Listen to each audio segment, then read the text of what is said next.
are now enlisting yourself into the war against racial separation and racial segregation. And of course, we're going to talk about that, and we'll be back with you following this very, very short commercial break.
Thank you, and welcome back to the second segment of the show for today. The topic is racial separation or racial segregation, and Alana has given us a taste of some of the things that she believes will play a very, very significant part in terms of separating the races. Let's pick up from where we left off when we spoke with this last segment, Alana. Well, for viewers just turning in, I am indeed Alana McLaughlin, born August 27, 2002. I'm 11 years old. I'm in 6th grade at John Early Museum Magnet Middle School. And in the previous segment, we talked about my background in education. Then we sort of got into racial segregation. Now, in the first segment, I stated that racial segregation was not only for African Americans, but it was all over. And most people don't really realize this, but it is always happening. It's still happening now. Like, for instance, once I went into a shop and I looked at an expensive piece of jewelry, a necklace, and then a sales lady, she looked at me and she said, "Do you really think you can afford that?" Because I mean, I wasn't all really done up that day. You know, my hair was crazy. I almost had on pajamas, leggings, and so basically, that still is racial separation, because a lot of people don't really realize that we have overcome that era and that it's no longer African Americans are poor, and I don't even like that mind frame that people use nowadays. Like President Obama. We did expect it, but we never knew that we would have a black president, because there are still people today who crazily think that, oh, black people are ghetto and that they're only good for making food or cleaning, and that they're all bald-headed and they all listen to rap music. I don't think I'm bald-headed. I'm fully black. I have an African-American mother and an African-American father. I don't think I'm bald-headed. I don't really like rap music. So that's a stereotype that I don't like. And then there's a stereotype about Caucasian people who they all drink Starbucks and they're all blonde to like Instagram, this social media website, don't even get me started.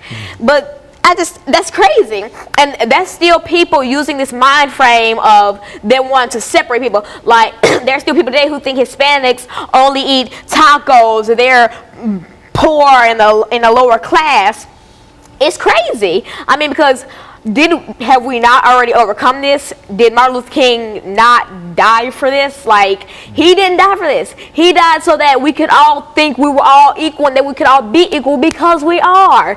He didn't die for African American boys, or any boy, for instance, to be walking down the street with their pants at their knees, and this stereotype of that African Americans are dangerous people who carry guns and knives, and all of them have weave.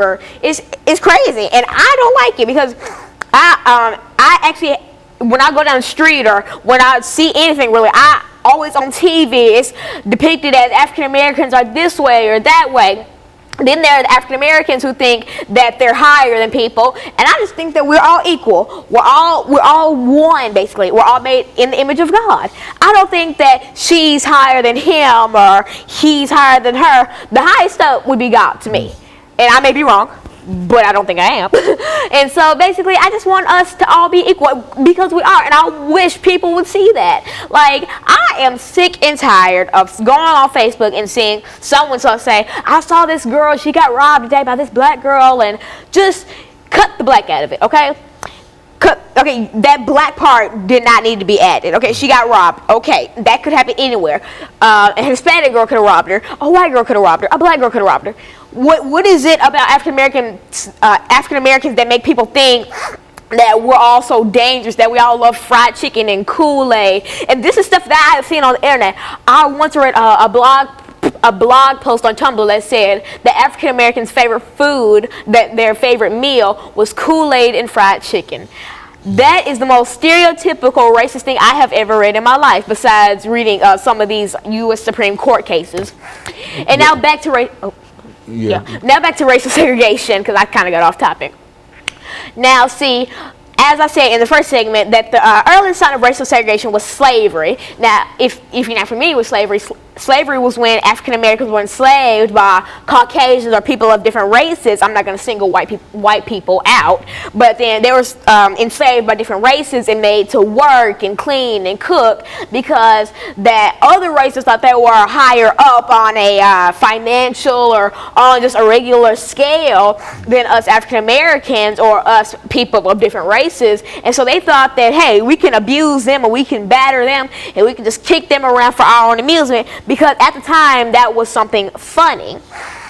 And now, see, when I look back at this, I still see people who think that we're in slavery days. I still see people in my own, not in my community, but like in my own little bubble of world, in the places I go, I still see people who think that black people aren't good for anything. And this is stuff that I see on social media, on Facebook, Vine and stuff. And then people want to make jokes out of it, and it's not funny. I mean, like, that would be like you going up to a Jewish person and drawing a swastika on your hand and saying, ha, ha, ha, ha, you're in the Holocaust. Like, that's not funny. You don't joke about that stuff, because that's just not funny, basically. And so I'm just trying to get the word out and just tell people that, hey, I mean, just let's move forward instead of going back into the past. I mean, yes, we have to learn about the past to make the future. Like, I wouldn't be preaching right now if I didn't know about Martin Luther King and his struggles and Malcolm X and all.